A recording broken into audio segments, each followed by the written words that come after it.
ba ng asaran na merong pikunan, lalo na rin ang unang niligawan, unang kabiguan, at dyan nagsiseryoso ang usapan, ang pagdadamayan ng tunay at tapat na kaibigan.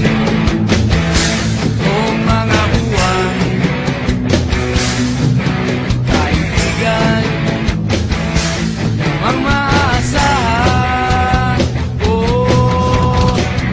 Di na tayo babata, edad may di nahahalata.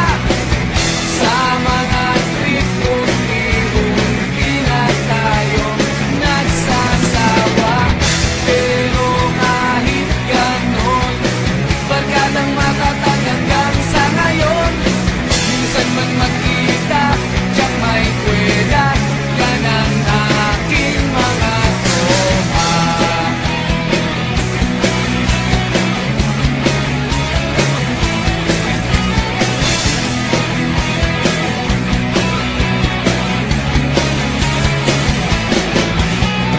Inuman na pang magdamagan, minsan inaabot pa ng ayaan, na kung saan-saan, na para bang walang kinabukasan at kahantungan.